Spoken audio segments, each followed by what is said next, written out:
Todas las corrientes. Todos los ángulos. Esto es Frente a Frente. Llegamos al viernes, muy buenos días. Hoy es 17 de octubre. La población salvadoreña continúa resintiendo los altos precios de los granos básicos, pese a los esfuerzos e iniciativas que se implementan desde el Ejecutivo para reducir su costo y cuyo fenómeno es atribuido a la especulación. Por otra parte, las autoridades mantienen un constante monitoreo de la cosecha nacional ante las lluvias que han afectado al país en los últimos días y que continuarían en las próximas horas.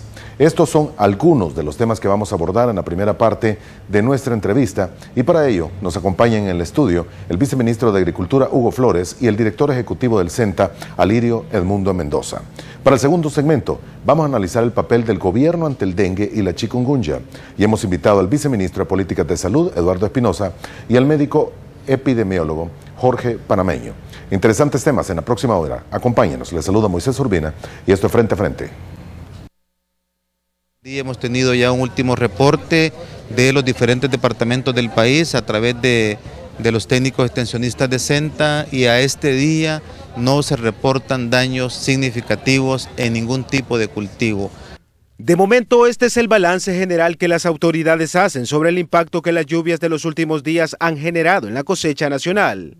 Y es que de confirmarse afectaciones, estas podrían impactar en los ya altos precios de los granos básicos, como el maíz y frijol. Ya nosotros hemos anunciado, por ejemplo, que en la próxima cosecha de frijol vamos a obtener 300.000 quintales más de lo que obtuvimos en la última cosecha, que fue de 2.5 millones, es decir, que va a rondar los 2.8 millones de quintales, diríamos lo suficiente como para poder cubrir el consumo que ronda los 2.4 millones de quintales.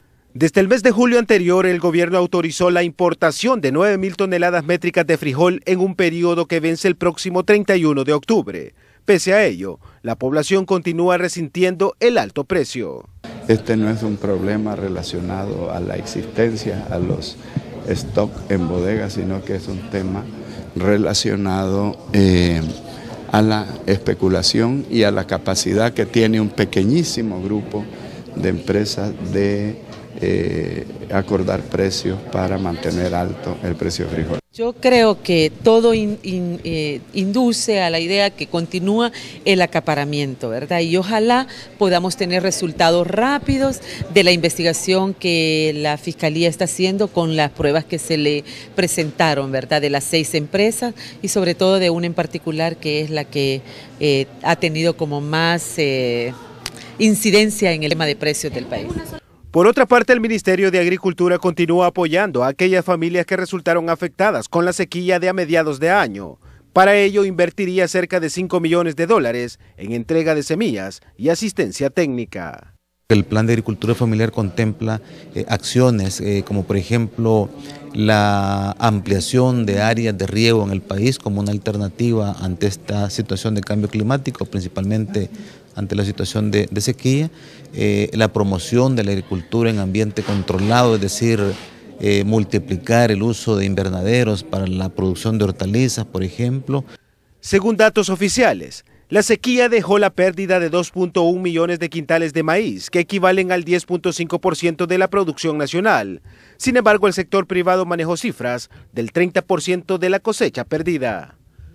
Para Frente a Frente, Julio Rosales. Gracias por estar con nosotros. Buenos días y bienvenidos a este viernes 17 de octubre. En la primera parte de nuestro programa ya están en el estudio el licenciado Hugo Flores, viceministro de Agricultura y Ganadería, y también el ingeniero Alirio Edmundo Mendoza, director ejecutivo del Centro Nacional de Tecnología Agropecuaria y Forestal, CENTA. Bienvenidos, señores. Gracias por hacer tiempo y acompañarnos esta mañana. Buenos días, Moisés. Gracias por la invitación y un saludo a todos los amigos televidentes. Un gusto tenerlo aquí, ingeniero. Bienvenido. Buenos días, Moisés, un gusto. Buenos días, licenciado Flores, y un saludo a toda la teleaudiencia de TCS. Gracias por acompañarnos. Es importante, son temas de los que le afectan directamente a la población. Como el tiempo es corto y tenemos poco esta mañana, preguntas directas y concretas. La primera, se mencionaba en la nota introductoria, ¿podemos hablar de que hubo sequía este año 2014 en el país? Sí. ¿Hubo sequía? Sí, hubo sequía y bueno, el reporte nuestro, que fue un informe que nosotros levantamos con los técnicos del ministerio, nos arrojó pérdidas principalmente en maíz, 4 millones de quintales de maíz, focalizado en la zona del oriente del país principalmente, 45.000 quintales de pérdidas en frijol. Ese fue el dato, cerca de 100.000 productores afectados, 75 millones en pérdidas por la sequía. Sin embargo, desarrollamos acciones que nos están permitiendo poder enfrentar esa situación de pérdida que tuvimos y que podamos tener disponibilidad tanto de maíz como de frijol. ¿Hay forma de clasificar la sequía si fue grave, muy grave, leve, normal, la promedio que se tiene en el país en épocas?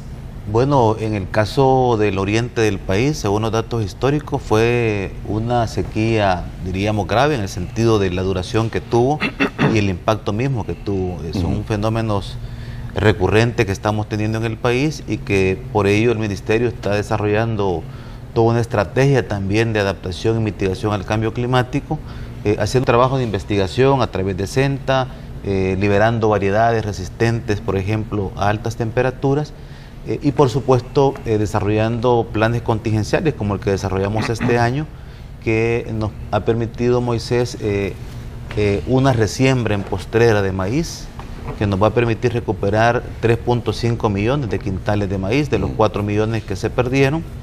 Nos va a permitir también incrementar la producción de frijol. Eso creo que va a ser importante porque ante esta situación que tenemos de precios, principalmente de frijol, la posibilidad de disponer de mayor oferta en los próximos meses ha sido parte del trabajo del Ministerio durante este año. La escasez y los precios altos del frijol, en parte se pueden deber a la sequía que tuvimos. Yo diría que no, y lo hemos manifestado nosotros, Moisés, porque hay datos que yo creo que es bueno que la población analice. Nosotros traíamos una cosecha de 2.5 millones, 2013-2014, es decir, una cosecha importante. ¿Cuánto necesita el país? 2.4 millones. Eso es lo que consume el país. Por año, exactamente. Si a eso le sumamos también que agosto de este año había una importación de cerca de 68.000 quintales de frijol de la región, siempre hay un periodo, digamos, que va terminando, digamos, la cosecha del año anterior, agosto, septiembre, pero no con el incremento que hemos tenido en estos meses, que nosotros seguimos sosteniendo que esto obedece a prácticas especulativas de algunas empresas, de algunos comerciantes, que por supuesto se ha utilizado el argumento de la sequía para poder justificar, digamos, este incremento. Nosotros sostenemos que disponibilidad de frijol hay y yo creo que es bueno hacer un análisis, Moisés. Por ejemplo, nosotros como gobierno implementamos la medida de facilitar la importación con 0 arancel. A esta fecha solamente 2 empresas han mostrado interés, 1.600 toneladas son las que ya han entrado al país. Entonces uno dice, bueno, ¿cuál es la razón? ¿Por qué no hay interés cuando está esta facilidad? Es lógico, podría ser la respuesta, porque hay suficiente frijol en el mercado, lo que hay es un incremento de precios producto de esta especulación. Que Algunas empresas, y esto fue en notas periodísticas que se conoció, habrían decidido no importarlo por temor al acoso que pudiesen ser parte de autoridades, no sé si de agricultura, pero por lo menos sí de economía. Lo que conocemos es lo que la Defensoría ha realizado, que es parte de su rol, digamos, en el sentido de presentar una demanda a la Fiscalía para que se investigue a 6 empresas y que la Fiscalía al final, producto de su investigación, tendrá que dar algún resultado si se han desarrollado prácticas de acaparamiento. Pero todo indica, Moisés, que disponibilidad de grano hay, lamentablemente se da esta situación y por ello el gobierno a través del ministerio hemos desarrollado acciones este año que nos van a permitir, como repito, un incremento importante en la producción. Solo para que tengamos una idea, nosotros incrementamos la entrega de paquetes este año, también para la siembra, digamos, postrera. Vamos a obtener, solo con lo que el ministerio entregó, cerca de 800.000 quintales. El Banco de Fomento Agropecuario ha entregado créditos para 55.000 manzanas para frijol, solo ahí estamos hablando de 825.000 quintales, más lo que el sector privado por su cuenta también produce. Es decir, si el clima se mantiene y no tenemos un fenómeno extraordinario en lo que resta de octubre, esperamos una buena cosecha de frijol y una buena cosecha de maíz. Bien, solo para dejar este tema, en conversaciones, en reuniones, en seminarios, no sé, que haya participado usted con el resto de autoridades de Centroamérica del ramo de agricultura, y esto de acuerdo a informaciones periodísticas también, pareciese que la escasez y el alza de precios no es solo cuestión de El Salvador, es un poco regional. Es a nivel regional, inclusive Nicaragua y Honduras tuvieron un incremento, ahí sí, yo diría un incremento bastante significativo en los últimos meses. Bueno, Nicaragua y Honduras, ellos sí declararon escasez, desabastecimiento este año porque fueron golpeados, en el caso de Nicaragua, por la sequía mayor que El Salvador, y ese fenómeno seguramente también ha tenido que incidir también en el incremento de precios. Por supuesto que la situación de cambio climático tenemos que enfrentarla no solamente como país, sino también a nivel regional, y ya en el marco del Consejo Agropecuario Centroamericano, que es el ente donde los ministros de Agricultura proyectan, digamos, desarrollan acciones, se está contemplando un esfuerzo a nivel regional para ver cómo vamos a enfrentar también esta situación de impacto de cambio climático en nuestros países. Ahora, antes de darle la palabra al ingeniero, los importadores de frijol y las empresas que comercializan frijol en El Salvador son las mismas que comercializan en Nicaragua y Honduras. Seguramente, eso creo que es parte de lo que puede también explicar esta situación de cómo se juega con los precios de frijol. Eso con toda seguridad. Yo no lo estoy afirmando, le estoy preguntando. Sí, pero hay indicios de que es así. De que es así. Es un monopolio que, por supuesto, juega con los precios. Por eso creo que es importante, Moisés, y yo le he dicho, de nada va a servir que el Ministerio de Agricultura y Ganadería esté haciendo esfuerzos importantes, diría yo, aún con recursos limitados, por incrementar la producción, si no le ponemos paro también a estos abusos que se están dando. Y es por ello que estamos trabajando en el marco del Sistema Nacional de Protección al Consumidor, una serie de medidas que tendrán que anunciarse antes de finalizar este año, para que esto nos permita en los próximos años no solamente garantizar oferta en granos básicos, sino también establecer un mecanismo que le ponga paro a este tipo de abusos. Usted menciona 68,000 quintales que se están importando. A agosto de este año. Agosto, que se importaron. Que se importaron. No se está importando más. La tendencia que hemos tenido en los últimos años, Moisés, ha sido a reducir la importación. En el caso, por ejemplo, pero este año frijol, no va a ser necesario más. Eso va a depender, como repito, del comportamiento del clima en lo que resta del invierno.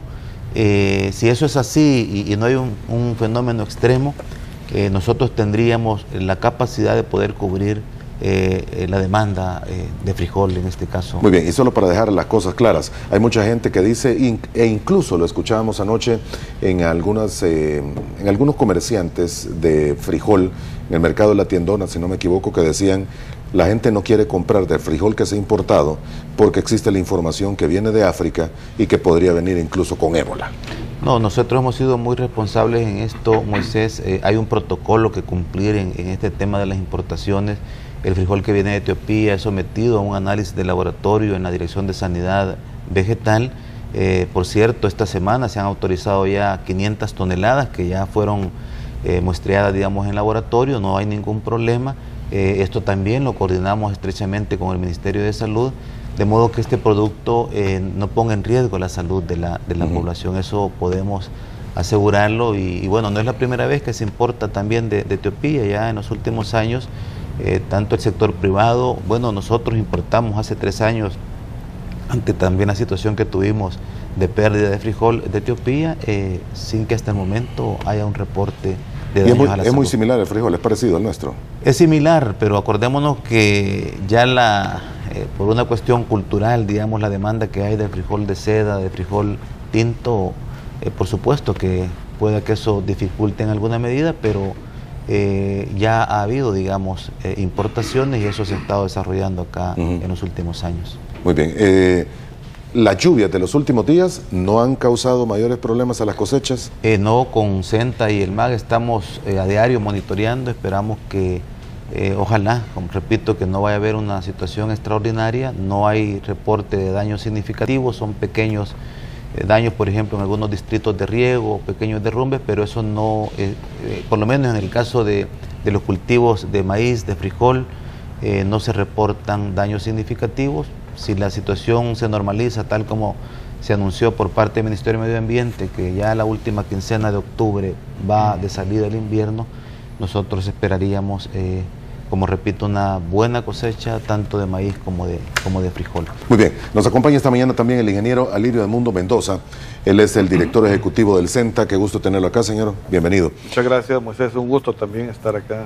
Sé que están trabajando, y lo hablábamos fuera de cámara, en no sé si la palabra adecuada es especies nuevas, variedades nuevas de semilla, que son producidas en el CENTA precisamente para incluso soportar niveles de sequía en el país.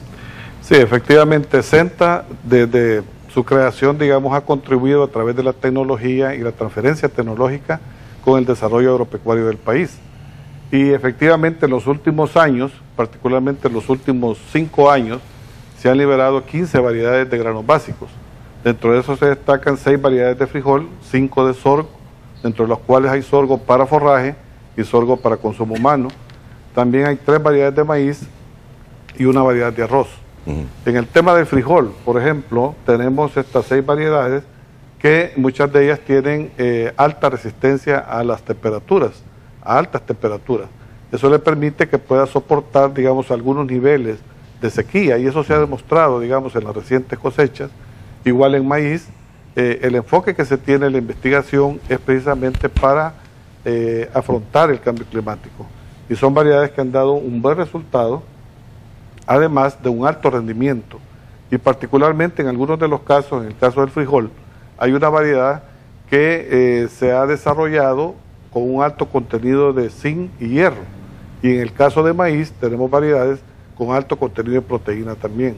Así que todo un trabajo de investigación que se ha intensificado en los últimos 5 años y que ha permitido poner a disposición una buena cantidad de variedades, principalmente de granos básicos. Estas nuevas variedades no es que de un día para otro se puedan lograr, son de años y años de trabajo y estudio. Estos son procesos que duran de 5 o 7 años en ir mejorando las características de la variedad, las características de las plantas, para poder obtener un producto que, digamos, cubra algunas necesidades en términos de rendimiento, en términos de resistencia a enfermedades, en términos de adaptación al cambio climático. Creo que vale la pena destacar de que algunas de las variedades, por ejemplo de frijol, de las 6 variedades, 3 variedades de frijol han sido desarrolladas por los propios productores, con el acompañamiento de CENTA. Este trabajo duró cerca de 4 años, pero han sido los productores organizados quienes asesorados han ido seleccionando la variedad de acuerdo a sus gustos y preferencias. Es importante destacar, por ejemplo, que de los 3 experimentos que hicimos, unos grupos de agricultores preferían el color un poco más oscuro, otros el tamaño del grano un poco más grande, y así fueron seleccionando hasta que obtuvieron la variedad que ellos deseaban y que es aceptada en su comunidad.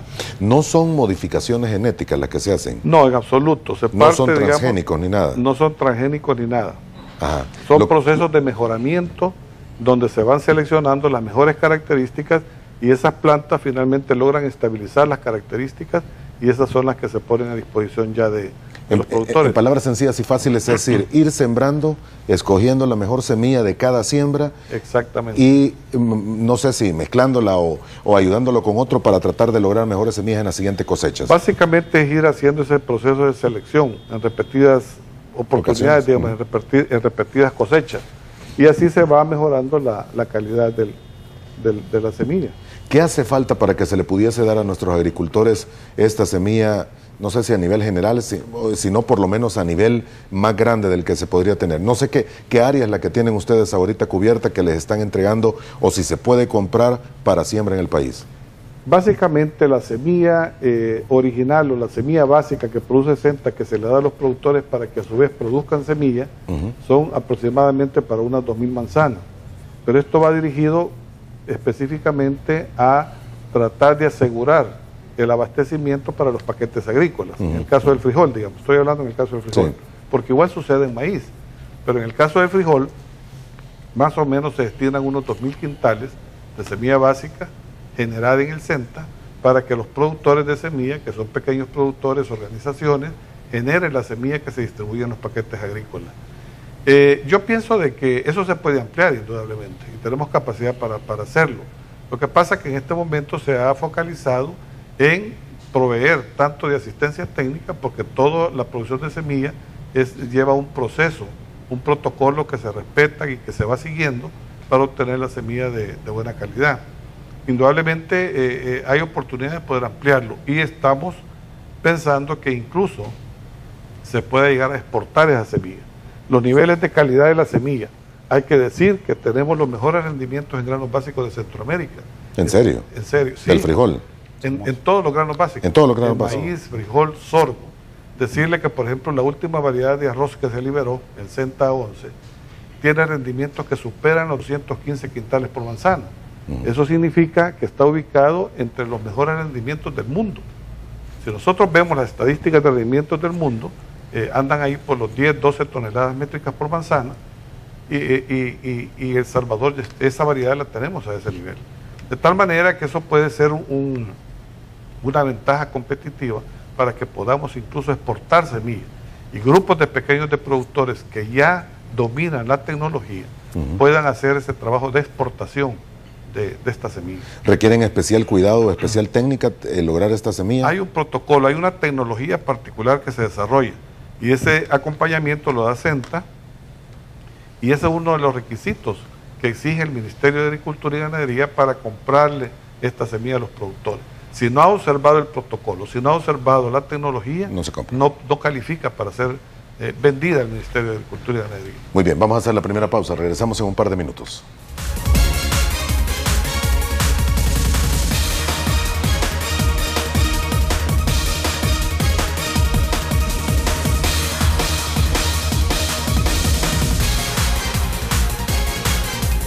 El licenciado Hugo Flores, viceministro de Agricultura y Ganadería, y el ingeniero Alirio Edmundo Mendoza, director ejecutivo del Centro Nacional de Tecnología Agropecuaria y Forestal CENTA, nuestros invitados esta mañana. En la pausa comercial hablábamos con ellos de las bondades que tienen. El viceministro nos comentaba incluso de que ya hay patentes de algunas cosas que se están haciendo, que ya no es el tradicional vender el frijol, sino que vender un producto más elaborado y que pueda tener mayor rendimiento también económico para los que lo producen. Claro, esto es parte también de los esfuerzos del Plan de Agricultura Familiar en el componente de seguridad alimentaria. Comentábamos, Moisés, que ya CENTA ha desarrollado un trabajo.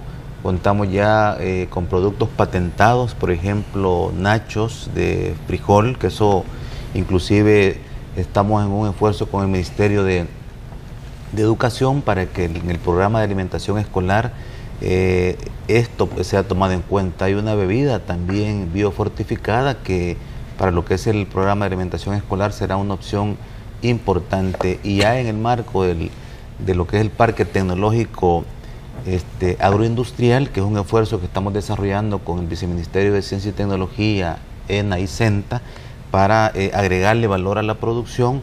Son productos que ya se han puesto a disposición inclusive de empresas que quieran escalar en estos productos, y que es una alternativa importante para no solamente para que los productores puedan obtener mejores ingresos, sino también para la seguridad alimentaria y nutricional de la población, que en eso estamos trabajando. Cuando usted me dice nachos de frijol, significa las tortillitas. Las tortillitas hechas de frijol. De frijol. Sería de probarlas. Sí, no, hay una variedad importante que CENTA ha venido trabajando en los últimos años, y esto inclusive lo anunciábamos ayer en el Día Mundial de la Alimentación, los esfuerzos que el gobierno a través del ministerio viene realizando, no solamente en incrementar la producción de granos básicos, sino también en agregarle valor a la producción, y no solamente también en granos básicos, sino también en frutas, en hortalizas, que se está desarrollando un esfuerzo importante también por incrementar la producción de frutas y hortalizas, de modo que la meta que está planteada como gobierno de ir sustituyendo importaciones, de volver al país autosuficiente en la producción de granos básicos, de frutas, de hortalizas, son esfuerzos que van, creo yo, dando muy buenos resultados. Por supuesto que son procesos graduales, que no es de la noche a la mañana, pero que ya hay información que nos confirma que hemos avanzado en el cumplimiento de estos objetivos. En términos de seguridad alimentaria, ¿el país no debe estar preocupado? Yo diría que nos enfrentamos al tema de cambio climático, eso es impredecible. Ya en los últimos 5 años la agricultura ha tenido pérdidas arriba de los 270 millones por los diferentes fenómenos naturales que hemos tenido. Bueno, el último que comentaba Moisés, 70 millones la sequía de este año. Sin embargo, los esfuerzos que estamos desarrollando por incrementar la producción en el país son importantes. Nosotros en el próximo plan quinquenal está contemplado un incremento significativo en la producción de hortalizas, por ejemplo. Hemos avanzado en granos básicos, ahora vamos en hortalizas. Vamos a fomentar también el incremento de áreas de riego para poder enfrentar esta situación de cambio climático, continuar con el esfuerzo de investigación de nuevas variedades mucho más productivas en hortalizas, en frutas, en granos básicos. Es decir, hay un esfuerzo, creo yo, claro, y en el tema principalmente de granos básicos, una de las metas que están planteadas para los próximos años es la conformación de las redes de centro de acopio con productores, porque el tema, Moisés, para ponerle fin a toda esta situación de especulación que se está dando en el país es cómo fomentamos mayor competencia también en el mercado de frijol. Es que los productores tengan dónde reunir su producción y no que esta vaya a parar a manos de comercializadores que sean los que están especulando. Exactamente, ya estos 5 años hemos apoyado nosotros a varias cooperativas que ya tienen equipo, ya pueden ellos acopiar, ya pueden almacenar, ya pueden empaquetar sus productos. Ayer en la feria que desarrollamos en el Parque Cucatlán en el marco del Día Mundial de la Alimentación, da mucha satisfacción ver ya cooperativas, por ejemplo, de la zona de Usulután, de San Vicente, del oriente del país, ya con sus marcas de frijol, y eso es lo que vamos a fomentar en los próximos años para que, por un lado, vayamos rompiendo con la intermediación que se da en este mercado, pero lo más importante es fomentar la competencia, de modo que no se den estas situaciones que hoy un pequeño grupo de comerciantes juega con el precio de frijol. Muy bien, tengo que hacerle una pregunta y quiero que me la entienda. Es parte de los comentarios que hacen también los amigos a través de las redes sociales. Usted menciona la especulación, el acaparamiento por parte de algunos medios intermedios de la banda de todo lo que es el proceso de comercialización del grano. Hay quienes mencionan, ¿no será que lo que está sucediendo es que todo el frijol salvadoreño se le está vendiendo a Alba y Alba lo está mandando a Venezuela para pagar deuda? No, la verdad que en eso nosotros hemos sido bien responsables. Acordémonos que en el marco de los compromisos con Venezuela, porque eso es lo que se ha querido argumentar, de que El Salvador o Nicaragua estamos exportando para Venezuela. Venezuela lo que consume es frijol negro.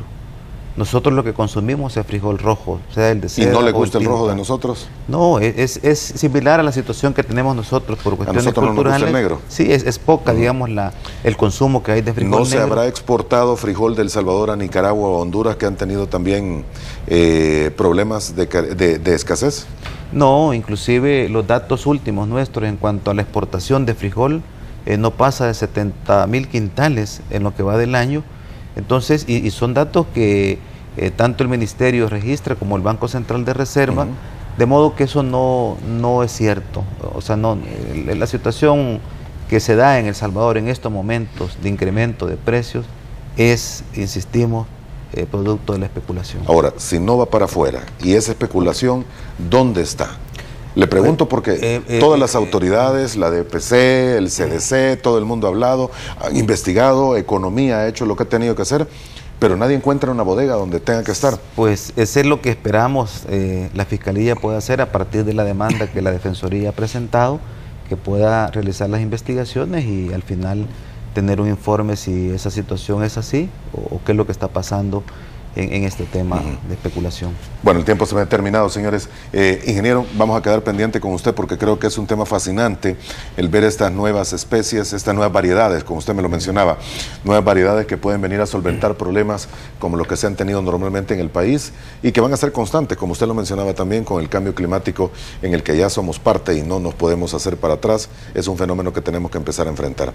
Les agradezco el tiempo que nos han brindado esta mañana y como usted lo mencionaba, ojalá que la producción de frijol sea la justa, necesaria y sobrepase las estimaciones para que no volvamos a tener esto en lo que resta del año y el próximo año también. Ese es el reto y el compromiso del Ministerio en los próximos meses, Moisés.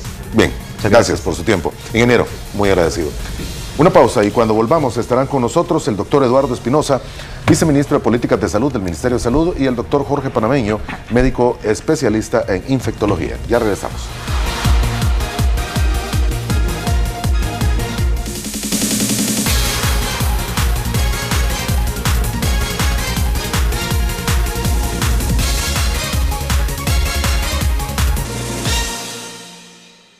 ...27 municipios en alerta naranja, tenemos 76 en el nivel amarillo y 156 en el nivel verde. En alerta estratificada se encuentra el país ante el aumento en 103% de los casos de dengue y las sospechas de casi 50.000 casos de chikungunya, cifra que ubica a El Salvador como la nación centroamericana con más casos reportados. Ambas enfermedades le han generado al Estado una erogación que ya supera los 27 millones de dólares. Hay una escasez mundial del reactivo, no está disponible el reactivo a nivel mundial, entonces estamos guardando los reactivos que nosotros tenemos para los casos que presentan dificultad diagnóstica. Desde el mes de junio anterior que se reportaron los primeros casos de chikungunya, las autoridades han ejecutado una serie de medidas que buscan eliminar el vector que transmite la enfermedad. He ahí que se desmarcan que toda la responsabilidad por contrarrestar el virus sea exclusivamente del gobierno. El problema del dengue y del chikungunya no es de los servicios de salud, es antes de que lleguen al Ministerio de Salud. Sin embargo, en un foro realizado recientemente por el Diario de Hoy, algunos especialistas plantearon sus puntos de vista sobre el papel del gobierno para prevenir y contrarrestar el virus. A la llegada de esta enfermedad a las Américas ya en noviembre y diciembre del 2013, ya existían las condiciones para que la situación que se dio y que estamos viviendo aconteciera. Entonces no se había controlado apropiadamente al mosquito vector. ¿Desde cuándo sucede esto? Indudablemente que desde hace mucho tiempo atrás. No podemos perder de vista que hay un fracaso admitido en el combate del mosquito. Hemos fracasado en la erradicación de la Aedes aegypti.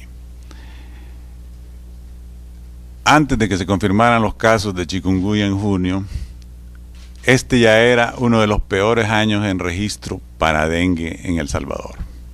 El sistema de salud enfrenta lo que para muchos son incontrolables casos de dengue y chikungunya, en medio de una huelga de médicos que demandan mejores condiciones laborales y bajo la interrogante que si el país está preparado para hacerle frente a otras enfermedades como el ébola. Para Frente a Frente, Julio Rosales. Parte de las imágenes que usted vio en la nota anterior se las agradecemos al Diario de Hoy, que tuvo un foro precisamente sobre este tema en el cual participó usted, tengo entendido, ¿verdad, sí, doctor? Nuestros invitados: el doctor Eduardo Espinosa, viceministro de Políticas de Salud del Ministerio de Salud, y también el doctor Jorge Panameño, médico especialista en infectología. Bienvenidos, gracias por hacer el tiempo y acompañarnos. Hay dos temas muy importantes que le preocupan a la población. Una es tener, bueno, también la economía y el trabajo, ¿verdad? Pero una es tener que comer y la otra es que no me dé el chikungunya, porque todo lo que se escucha es que es un martirio esta enfermedad. A mí en lo personal no me ha dado, no sé si a usted ya le dio. ¿No le ha dado, doctor? No me ha dado. A usted, doctor, me dijeron, los amigos en las redes sociales me dijeron, pregúntele al viceministro porque él ya tuvo chic. No es cierto, no ha tenido. No ha tenido. No. Ni usted ni la ministra tampoco. Tampoco, sí. Ok, va. Solo es para dejar claras las cosas con los amigos televidentes. Lo que se habla y lo que se ha discutido en este foro es que probablemente la parametrización, la atención y el control del vector no fue el más adecuado que se pudo haber tenido en El Salvador, y hoy estamos sufriendo las consecuencias de lo que es este mal.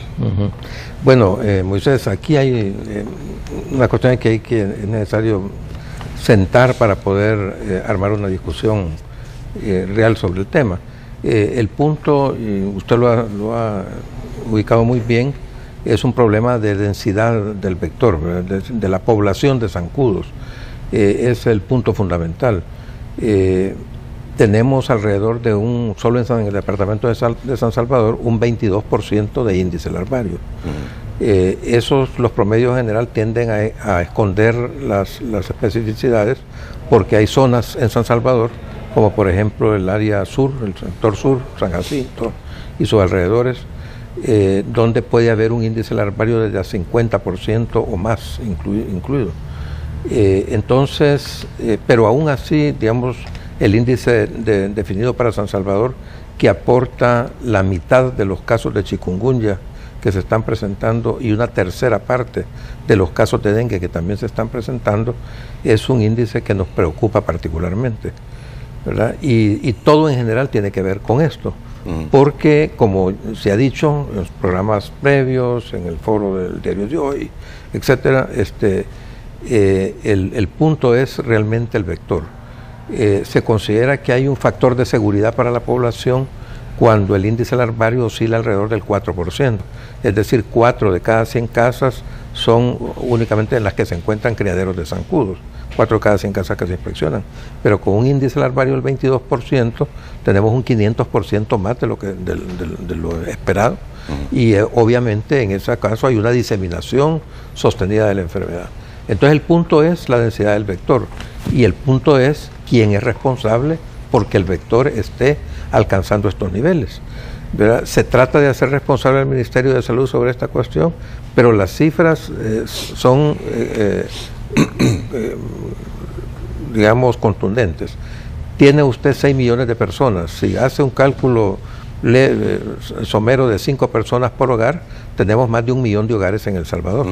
Entonces es responsable el Ministerio de Salud de que no exista vector en cada uno de estos hogares. ¿Qué cantidad de personal de salud se requeriría para controlar cada uno de estos hogares? 8 de cada 10 medios publicitarios, Moisés, tienen criaderos de zancudos según nuestro último monitoreo institucional. ¿8 de cada 10 medios publicitarios? ¿Medios? De medios, como las televisoras, la radio, los periódicos, etcétera. Mire, yo le puedo hablar por aquí, no sé los demás canales, pero aquí todos los lunes regresamos con un intenso olor de fumigación, porque los viernes y fin de semana se pasa fumigando todo. Y se pasan revisando todos los lugares donde puede haber agua, pero canales y todo lo demás. Eso es bueno, eso es bueno, porque la fumigación aislada no sirve de nada, o sirve muy poco, porque solo abate el zancudo que anda volando y 8 horas después tiene usted una nueva generación de zancudos. Pero volviendo al punto, nosotros encontramos, por ejemplo, en el despacho del alcalde de Yutuxtepeque 2 criaderos de zancudos. Entonces nosotros, es salud responsable de que el alcalde tenga eso ahí, ¿verdad? O tenemos nosotros la responsabilidad de cada hogar de esta. Entonces, porque el problema no es en los servicios de salud. La tasa de letalidad de nuestros servicios de salud es del 0.03%, la más baja o una de las más bajas de toda América Latina. Si nuestros pediatras, infectólogos han andado por todo el continente capacitando a los argentinos, a los peruanos, a los ecuatorianos sobre cómo abordar los casos graves de dengue, porque los que llegan a los hospitales no se nos mueren, se nos han muerto 4, cuando con los casos que tenemos deberíamos tener por lo menos 140 fallecidos. Entonces no es problema de los servicios de salud. Muy bien, le doy la palabra al doctor Panameño. Sí, ayer concluíamos nosotros en este foro interesante que tuvimos, justamente que el problema aquí ha sido la falla en el control del mosquito vector. Y yo pienso que esto se ha dado particularmente en 2 niveles. Primero, a nivel comunitario, es decir, no se ha podido incidir en que a nivel de barrios y colonias y básicamente de cada hogar en el país haya responsabilidad de parte del ciudadano para que se eliminen criaderos, pero porque también aquí concurren ciertas situaciones complejas, por ejemplo la falta de agua, porque en el cantón Zapote Abajo, que siendo una zona aledaña al Gran San Salvador, no había en el momento en que estaba la epidemia, que por cierto la comunidad comenzó a demandar atención a este problema desde marzo de este año, y se reconoce la existencia del problema en junio, pero la situación está en que ha habido falta de involucramiento a nivel de la comunidad, y aquí tenemos que señalar que hay varios sectores involucrados. Por ejemplo, los gobiernos locales, las alcaldías, que tienen que participar más activamente, sobre todo en organizar a las comunidades, pero también que va siendo hora ya de ya considerar que se cumplan ciertas ordenanzas municipales que nos obligan a colaborar en esta situación. Pero también quiero señalar que ha habido una falla en la política de salud tendiente al control de esta situación, porque desde hace desde el año 98, 2000, cuando comenzamos a tener las epidemias, que ahora son constantes, el dengue es una enfermedad endémica, lamentablemente, en El Salvador, comenzamos a señalar la importancia de que se creara una forma de abordaje de este problema al estilo de lo que se llamó en su momento la campaña antipalúdica, que era un programa que existía constantemente, en donde participaban entomólogos médicos y otro tipo de personal, y en donde muchos recordarán unos 40 años atrás, cuando había un inspector de saneamiento que pasaba, y ahí se pasaba casa por casa, por lo menos 2 veces al año fumigando. Este tipo de actividad no solamente llevó a la casi desaparición de la malaria en El Salvador, también se controlaron otras enfermedades como enfermedad de Chagas, que también se pudo controlar el vector. Entonces yo sí creo que aquí esta situación no podemos seguirla abordando con técnicas de tipo apagafuego. Creamos una comisión cada vez que hay una emergencia y una comisión cada vez que hay una emergencia, sino que hace falta que se cree un servicio, un departamento adecuadamente estructurado para ir enfocando el problema del control del mosquito vector, porque lo que sucedió realmente es una situación de ecología, y aquí también viene la importancia de la participación del Ministerio del Medio Ambiente. Una vez que se acaba o se disminuye drásticamente la presencia del mosquito transmisor del paludismo o malaria, queda un nicho ecológico vacío, que es rápidamente ocupado por la Aedes aegypti, y cuando esto sucede, pues entonces venimos a enfrentar los problemas que ahora estamos viviendo, que dicho sea de paso, hoy estamos hablando de dengue, estamos hablando de fiebre chica, pero mañana podríamos estar hablando de fiebre amarilla si la cosa no se mantiene como está, ¿verdad? Y no lo logramos controlar. Ok, viceministro, los casos de chikungunya en El Salvador son realmente los que oficialmente se están dando, porque existe un número que podría estar 10 o 15 veces por encima, porque probablemente, y esto es de acuerdo a algunas publicaciones que se dan a través de los medios de comunicación, no en las redes sociales, sino que en medios de comunicación, de que no se ha exactamente medido lo que son los síntomas del chic, y muchas veces se ha confundido con dengue, o se ha dejado con dengue porque la persona no ha tenido cama, y que el chic podría estar dando temperaturas no tan altas, contrario a lo que se ha mencionado, que tienen que ser temperaturas elevadísimas. ¿Cómo no? Vaya, mire, nuestro sistema de información es uno de los sistemas más potentes de toda la región. Ha sido valorado muy positivamente por la OPS. Muchos países latinoamericanos están viniéndolo a observar por precisamente todo el proceso de registro, notificación de casos, procesamiento, etcétera. Entonces, quiero dejar sentado eso porque es importante que la población tenga muy claro que el sistema de información nuestro no está únicamente supervisado por nosotros, sino que por varias instancias que certifican la calidad del mismo. Nosotros hemos duplicado la cantidad de entidades notificadoras, no, triplicado. Cuando llegamos habían 350 aproximadamente unidades notificadoras que presentan datos. Hoy hay más de 1000 unidades notificadoras. Todo el sistema reporta datos al Ministerio de Salud. Ahora bien, no toda la gente que tiene CHIC consulta. Entonces ahí hay un subregistro que no depende de la capacidad del sistema para registrar. Pero ese subregistro podría ser tan gigantesco como las cifras que le mencioné. Como 10 veces pienso yo que no, ¿verdad? Pero sí puede haber un registro importante. De hecho, por ejemplo, se calcula que en República Dominicana, que está reportando más de 500,000 de casos, las cifras podrían andar alrededor de 2 millones de casos. ¿De casos? Sí. ¿Cuántas son los oficiales acá? Acá los oficiales son en estos momentos 50,000 casos alrededor, digamos. ¿Podríamos tener un subregistro de 200,000? No, yo pienso, no. Bueno, no, es un poco difícil especular sobre por Digo, cuánto comparando anda. con los números de República Dominicana. Sí, tal vez podría, no sé, realmente no me aventuraría yo a especular sobre cuál es el registro, porque fíjese que nos da también otra situación. Muchos de estos casos que se han diagnosticado como fiebre chikungunya pueden haber sido dengue, porque la definición de caso, que es lo importante para que usted conciba o catalogue como dengue o como chick, lo que se presenta, depende de la definición de caso. Entonces, por ejemplo, hay países que definen dengue cuando llega con al menos 2 días de fiebre. Nosotros no, con que haya fiebre es suficiente. ¿Por qué? Porque nosotros hemos sensibilizado la definición de caso precisamente para que no se nos escape ningún caso potencial que pudiera requerir hospitalización y pudiera morir.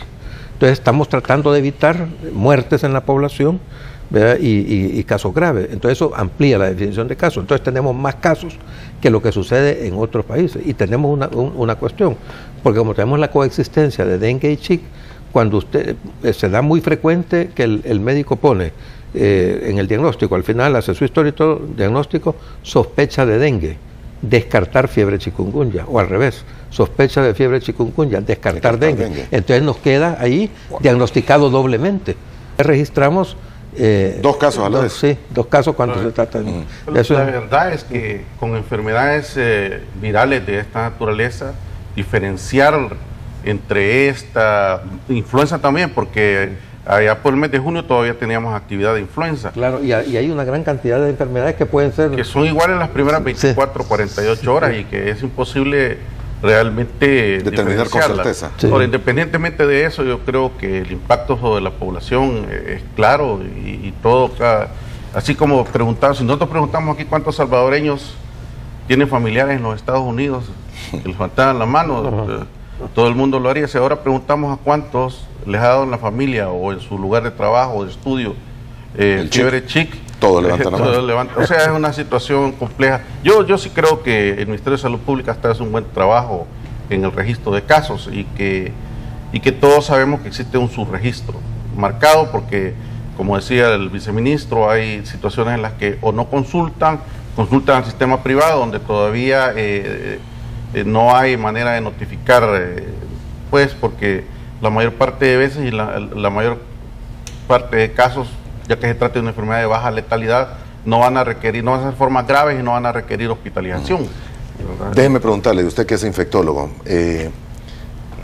dejando de lado el dengue, solo para estar claros en la chikungunya, ¿las temperaturas son altísimas en todos los casos? ¿O puede haber casos en que la temperatura no pase de 38 y la gente diga no tengo chick? Recordemos algo bien importante.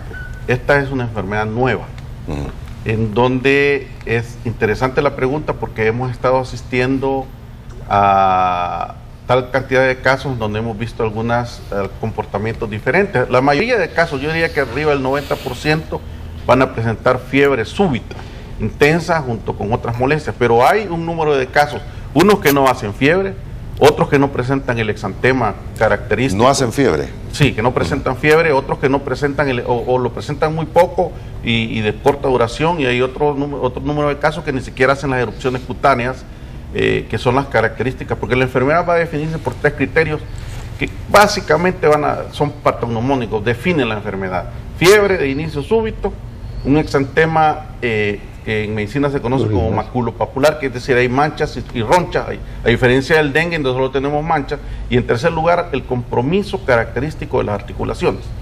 El dolor en las articulaciones, que no siempre va a haber artritis, pero sí va a haber dolor, a diferencia del dengue, en donde el dolor es generalizado, dolor de cabeza y otras cosas. Clínicamente, una vez establecido el cuadro, no es difícil hacer la diferencia, pero dentro de estas cosas también van a haber cuadros atípicos, sobre todo porque también hay situaciones en las cuales el dengue y la fiebre chick pueden coexistir en un paciente.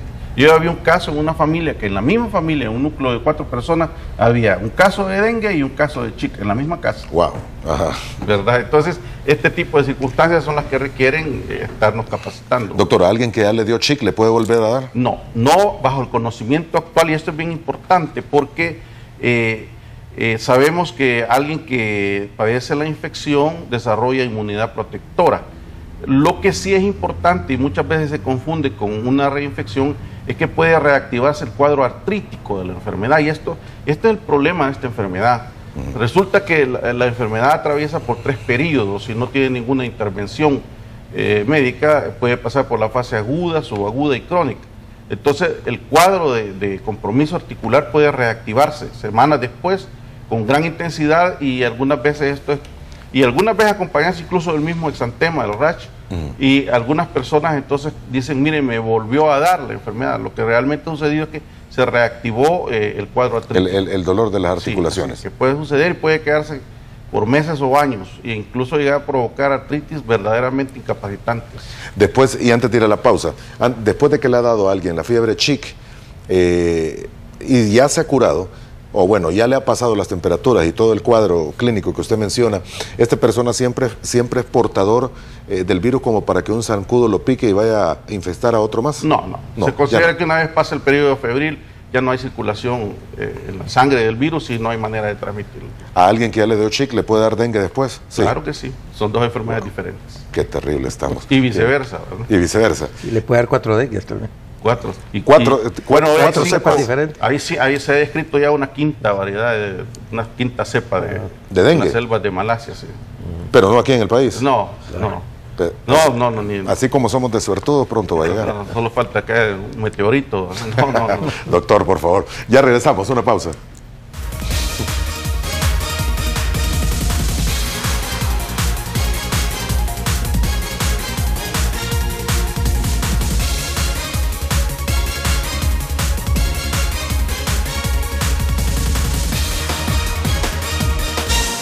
Eduardo Espinosa, viceministro de Políticas de Salud del Ministerio de Salud, y el doctor Jorge Panameño, médico especialista en infectología, nuestros invitados en esta segunda parte. El tema es, fuera de que es fascinante, necesario, es el tema del momento, el dengue y la chikungunya.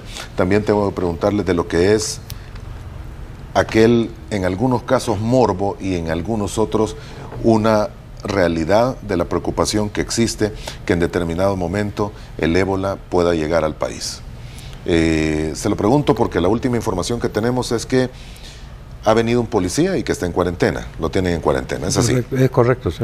¿No ha presentado síntomas? Igualmente las religiosas que tanto se especuló sobre su salud y su evolución están completamente sanas, ya fueron liberadas de la cuarentena. Ya salieron de cuarentena. Ya cumplieron sus 21 días de cuarentena y están en perfecto estado ya en su comunidad y desempeñando sus tareas. El policía tiene que cumplir 21 días. 21 días, igual que los efectivos militares que ya cumplieron su periodo y ya están también con su familia y en su trabajo. Son 5 las personas que han estado hasta el momento, hasta el momento, con el último policía. Sí, correcto. Aunque afuera hayan guardado cuarentena, el protocolo les obliga a que aquí también lo tienen que guardar. Nosotros hemos protocolizado eso para protección de la población, ¿verdad? Y hemos sido muy estrictos en ese ámbito, ¿verdad? Y estamos siguiendo al pie de la letra los protocolos que nos hemos trazado.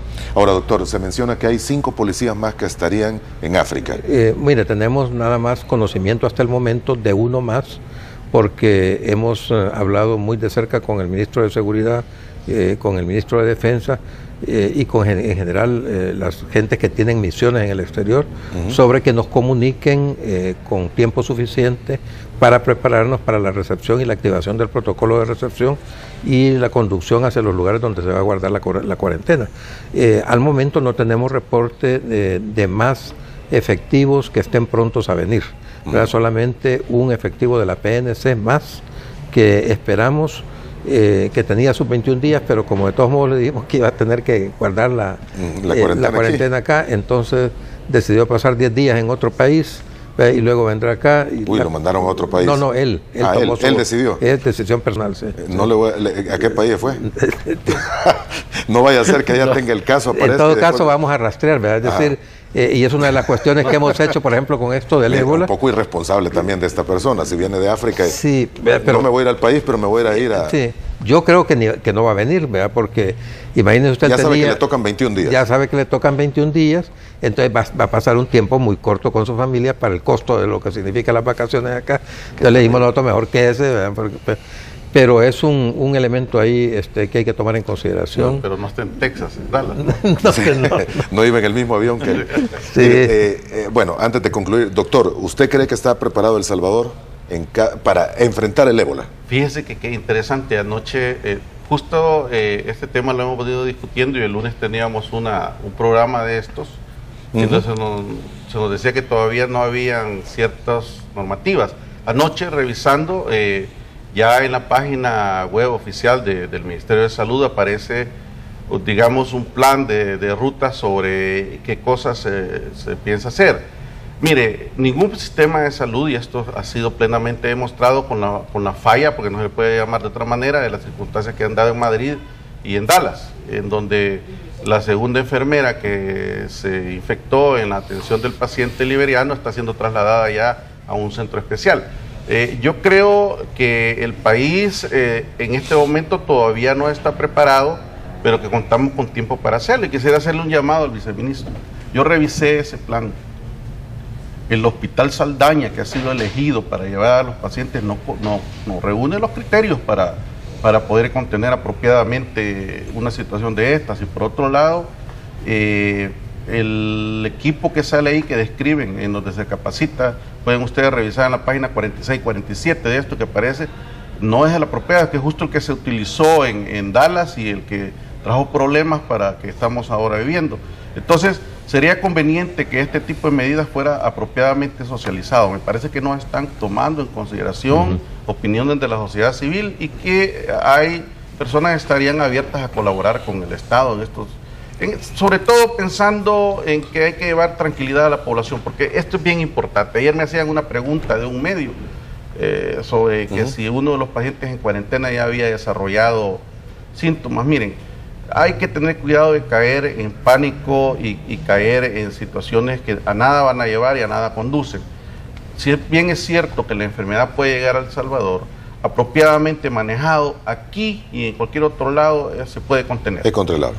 Hay preocupaciones que debían estar también en énfasis en este momento. Por ejemplo, que estamos por entrar al periodo de influenza.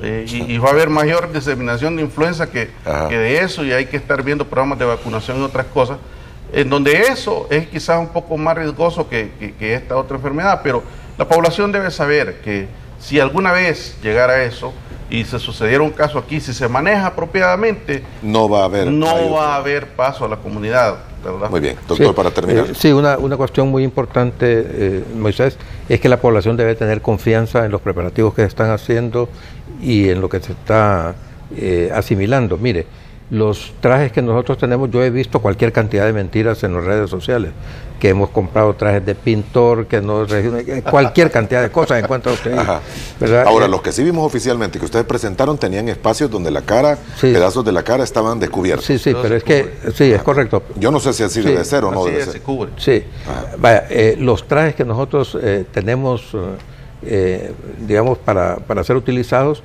son trajes del nivel 3. Superior a ese nivel de protección solamente está el traje de seguridad de nivel 4, no hay otro más.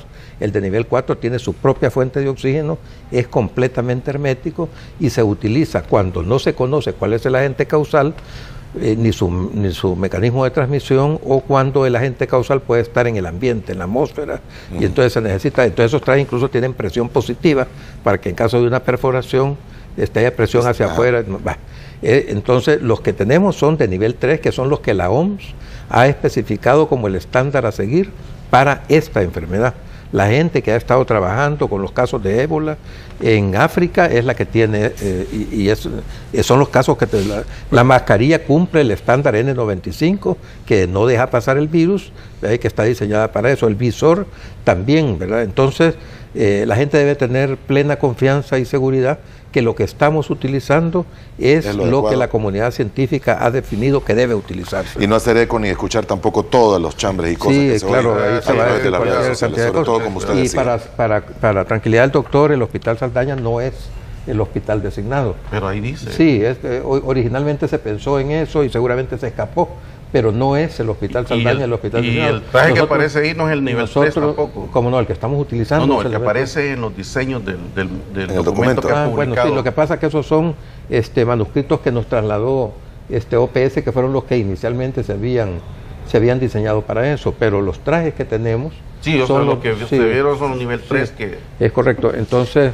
Hay que confiar y no escuchar todo lo que se dice, sobre todo a través de las redes sociales. Este es tema para una hora entera. Vamos a invitarlos nuevamente la próxima semana cuando sea necesario. Gracias, doctor, y a usted también. Antes de despedirme, Moisés, quiero hacer aquí un pequeño comercial con su perdón. No es un comercial, se trata de un congreso. Es el 13º Congreso Latinoamericano de Medicina Social y Salud Colectiva, que va a concentrar en el país del 22 al 26 de noviembre 800 pensadores latinoamericanos en salud que están a la vanguardia, estarán acá en el país del 22 al 26 de noviembre, y estamos invitando a la comunidad, los estudiantes, médicos, profesionales de salud en general, para que participen. Habrá tiempo para que podamos abordar este tema también. Claro, gracias, viceministro. Doctor, muy amable. A usted también, gracias por habernos acompañado esta semana. Feliz fin de semana. Federico, las disculpas del caso, volvemos contigo.